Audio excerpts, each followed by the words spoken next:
गाते खेलते हुए और एक दूसरे से प्यार जताते हुए वो कव्वे जा रहे थे। वो अपने लिए नया घर बनाने जा रहे थे क्योंकि वो आज ही पिछले जंगल से आए थे। ये जगह ठीक है, हम इसी पेड़ पर घर बनाने का काम शुरू करते हैं। क्या तुम मेरी मदद करोगी घर बनाने में? नहीं, बिल्कुल भी नहीं। मैं थकी हुई हूँ। मैं वहाँ धूप में सोने जा रही हूँ। हाँ ठीक है, तुम सो जाओ और मैं बनाता हूँ एक सुंदर सा घर। गोरी कव्वी थोड़ी दूर एक जगह धूप में लेटकर सो जाती है और कौवा घर बनाने का काम शुरू करता है। वो छोटी लकड़ियाँ इकट्ठी करता है, वो तिनके लगाता है। फिर कौवा सूखी हुई घास से वो तिनके सिलाई करता है। एक परावासी कौवा जिसके साथ उसके 4-5 और भी साथी थे, वो म्यूजिक बजाते हुए गाते हुए जा रहा था जो उसी जगह से थोड़ी दूर रुकते हैं। बड़ा कौवा जो दिखने में सुंदर भी था, वो नाच रहा था। कालू कौवा तो इधर उधर देखे बिना अपने काम में लगा हुआ था, मगर गोरी कव्वी जाग जाती है। ये आवाज कहाँ से आ रही है? मेरा तो नाचने को दिल कर रहा है। कव्वी नाचती है। वह नाचती हुई उस आवाज की दिशा में जाती है और उन कौवों के पास जाकर नाचने लगती है। वो तो धुन में खो जाती है। सब कौवे उसका नाच देखकर बहुत खुश थे। सब उसे देख रहे थे। वाह वाह, क्या खूब नाच है। ऐसा नाच जिसे देखने को शहर वाले पक्षी तरसते हैं। ऐसा कोई भी पक्षी नहीं कर सकता। सबसे अलग, सबसे सुंदर नाच है तुम्हारा। शुक्रिया, मेरी इतनी तारीफ का शुक्रिया। मगर मैं अपने कालू के लिए नाच रही थी। वो वहाँ थोड़ी दूर मेरे लिए घर बना रहा है। लकड़ियों का टूटा हुआ घर? ये कैसे हो सकता है? इतना सुंदर नाचने वाली कव्वी टूटे हुए लकड़ियों के घर में कैसे रहेगी? हमारे साथ चलो और जिंदगी के मजे लो। सब तुम्हारी एक झलक देखने के लिए बेताब हैं। थोड़ा सोचने के बाद गोरी एक चिट्ठी लिखकर वहाँ रखती है और उन परावासी कौवों के साथ चली जाती है।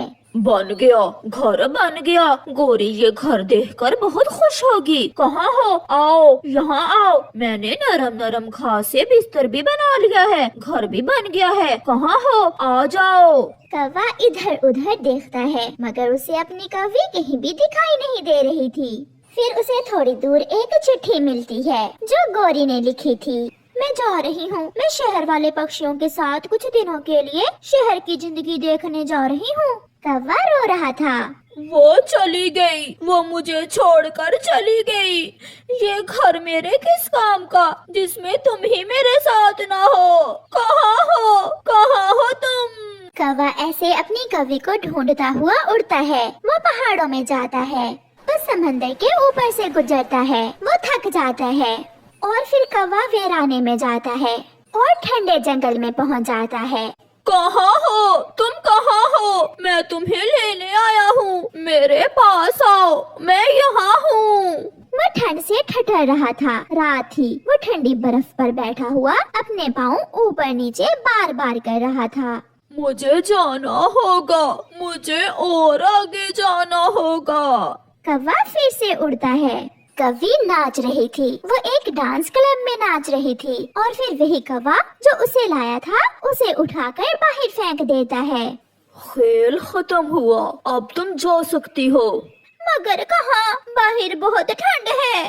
तुम जहाँ से आई हो वहाँ जा सकती हो। दरवाजा बंद हो जाता है। ये मैंने क्या कर दिया? मैंने अपने कालू को छोड़ दिया। शहर के लालच में मैंने अपने कालू का दिल तोड़ दिया। वो रोती हुई जा रही थी और कालू कौवे की तस्वीर बार बार देख रही थी। कुछ सोचकर वो अपने पंख एक रस्सी से बांध लेती है और एक ऊंची बिल्डिंग से छलांग लगाने का सोचती है। वो तैयार थी। वो छलांग लगाने ही वाली थी कि पीछे से कालू कौवा आकर उसे पकड़ लेता है। ऐसे साथ छोड़कर ना जाना, हम साथ जिएंगे, साथ मरेंगे। रोती हुई कव्वी कालू के गले लग जाती है और वो वापस उड़ती हैं। वो वापस उसी जगह जाते हैं जहाँ कौवे ने अपनी कव्वी के लिए सुंदर और सुरक्षित घर बनाया था। मैं भूल गई थी। मगर मैं नहीं भूला था, इसलिए तो मैंने तुम्हें ढूंढ लिया।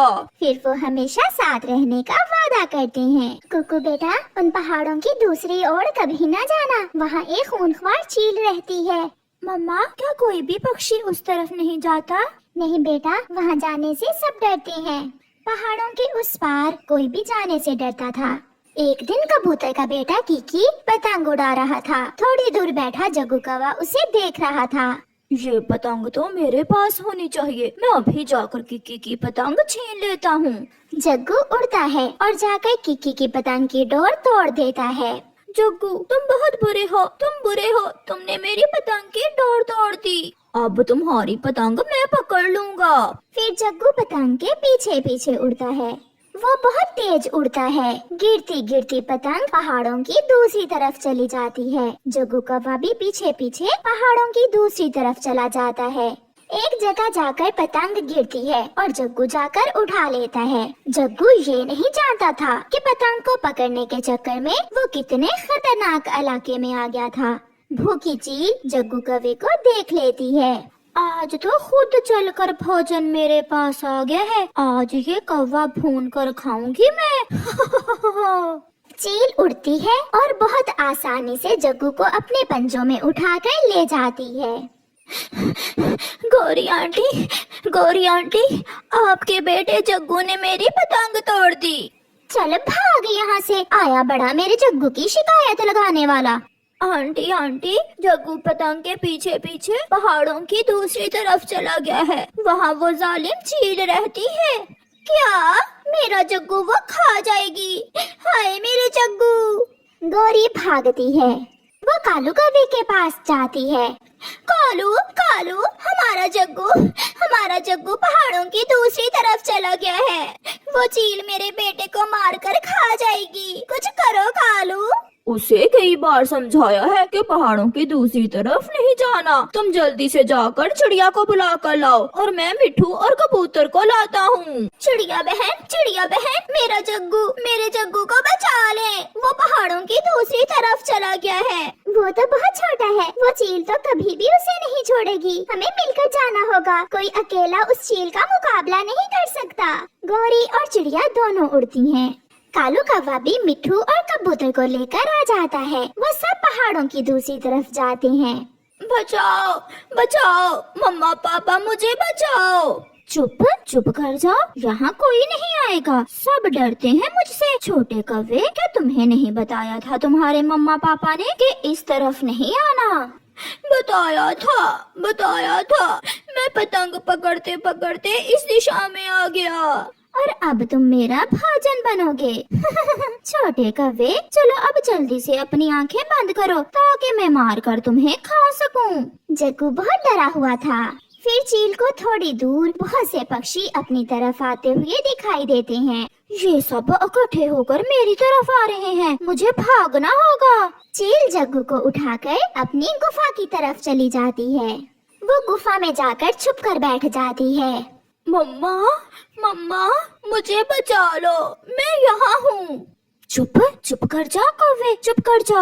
अब हमें जल्दी से उस चील को ढूंढना होगा। ऐसा भी हो सकता है वो चील किसी पुराने घोंसले में रहती हो या फिर किसी गुफा में। वो देखें, वो पतंग पड़ी है। इसका मतलब जग्गू और वो चील कहीं पास ही हैं। जग्गू, मेरे जग्गू, तुम कहाँ हो? हमें गुफा में जाकर देखना होगा। वो सब गुफा की तरफ जाते हैं। कोई है, यहाँ कोई है। ये सब इकट्ठे होकर मुझे मार देंगे, मुझे जाकर इनसे बात करना होगी। फिर चील जग्गू को साथ लेकर गुफा से बाहर निकलती है। पक्षियों, मैंने कोई नुकसान नहीं पहुंचाया तुम्हारे बच्चे को। प्लीज मुझे कुछ न कहना, मैं तो अब बहुत बूढ़ी हो गई हूँ। यहाँ अकेले रहना बहुत मुश्किल है। जग्गू बेटा, मेरे पास आ जाओ। अब हम तुम्हें खत्म करके ही यहाँ से जाएंगे ताकि तुम फिर कभी किसी के बच्चे को ना मार सको। प्लीज मुझे भी अपने साथ ही ले जाओ, मैं वादा करती हूँ मैं मांस नहीं खाऊंगी। अब ये बाढ़ खत्म कर दें। आप इस तरफ आए या मैं उस तरफ, हमें आपस में सुलह कर लेनी चाहिए। अगर आप सच्ची हो तो आज से हमारी लड़ाई खत्म हुई। अब मैं इन पहाड़ों पर घूम सकूंगा और मैं घने जंगल में जा सकूंगी। फिर वो सब सुरक्षित वहाँ से चले जाते हैं और वो चील भी पक्षियों के साथ चली जाती है। उनमें दोस्ती हो जाती है।